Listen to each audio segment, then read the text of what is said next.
He laughed when I complained, then paid for it days later. I live in a mid-range apartment complex in Dallas. Nothing fancy, just quiet, or at least it used to be. My name's Ryan. I work a regular 9 to 5 in IT, and honestly, my balcony's my little escape. Coffee in the morning, music at night, that kind of vibe. But above me, yeah, that's where the problem lived. There was this guy upstairs, late 30s maybe, always smoking. And I mean constantly. Morning, afternoon, midnight, didn't matter. At first I didn't think much of it, until one day I stepped out barefoot and felt something crunch under my foot. I looked down, cigarette butts on my balcony, and that's when things started going downhill, build up. At first I thought maybe it's just the wind. Stuff happens, so I cleaned them up. Didn't complain, didn't make a scene, just handled it. But the next day, more butts, and the next day, even more. It was like my balcony had become his personal trash can. I wish I was making this up. I started noticing the pattern. Every evening around 8, I'd hear his sliding door open, a lighter flick, then a soft tap sound, and a few seconds later, another cigarette butt would land on my balcony. That's when I realized this wasn't an accident, but I still gave him the benefit of the doubt. Big mistake. Incident 2. A week later, I stepped outside and froze. There was a burn mark on my outdoor rug, a dark, ugly, melted patch. I just stood there staring at it, thinking, are you serious right now? That rug wasn't cheap, and more than that, could have started a fire. That's when I decided enough was enough.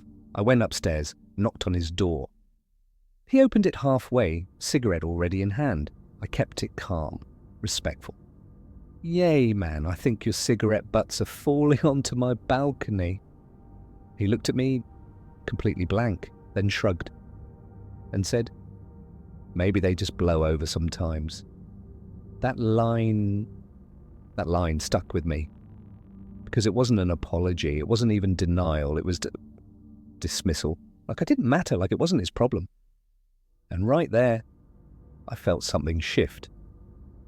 Incident 3. After that, I stopped cleaning them up. Yeah, you heard that right. I left every single cigarette butt exactly where it landed. Actually, no, I did something smarter. I started collecting them, one by one, into an empty glass jar I found in my kitchen. At first, it felt petty, but then I thought, if he thinks it's not a problem, let's make it visible. Day by day, the jar filled up. Ash, filters, burnt tips. It was disgusting, but it was also evidence, and just in case, I took pictures too, close-ups, wide shots, even the burn mark on my rug, because something told me I might need it, and I was right. Twist 2 days later, the entire building got an email. Subject line, urgent, balcony safety inspection, fire hazard concerns. I read that email twice, then smiled, because suddenly everything made sense. Someone else must have complained, or maybe management finally noticed the risk. Either way, this was my moment, and I wasn't about to waste it. Peak confrontation. Friday came, inspection day. I didn't clean anything, not a single thing. Ash still on the floor, burn mark clearly visible, and that jar front and center on my outdoor table, filled to the top. It looked awful, but that was the point. Around noon, the property manager knocked on my door. She stepped onto the balcony and stopped. Her eyes moved from the rug to the ash, to the jar. She didn't say anything for a few seconds. Then she looked at me and said, wow. I handed her my phone, showed her the photos, explained everything. Calm, clear, no exaggeration. She nodded slowly, then said, I'll handle this, and walked upstairs. About 10 minutes later, I heard a loud slam, so loud it shook my balcony door. I didn't need to look. I already knew resolution plus moral. That same evening, I stepped outside again, and guess what I saw upstairs? Clipped to his balcony railing. A metal ashtray, clean proper, exactly where it should have been from the start. No more butts, no more ash, No more, maybe the wind did it.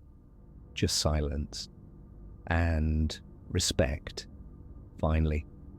You know what's funny? He always knew where those cigarette butts were supposed to go. He just didn't care. Until it cost him something. And that's the part that stayed with me. Some people don't change because it's right. They change because they're forced to. So let me ask you, what would you have done? Would you have kept cleaning up after him? Or done the same thing I did and be honest? Would you trust someone like that again? Because for me, I didn't need revenge. I just needed him to face the consequences of his own actions. And once he did, everything changed. My balcony stayed clean after that. And peace? Yeah, it finally came back. Have you ever dealt with a neighbor like this? Let me know in the comments.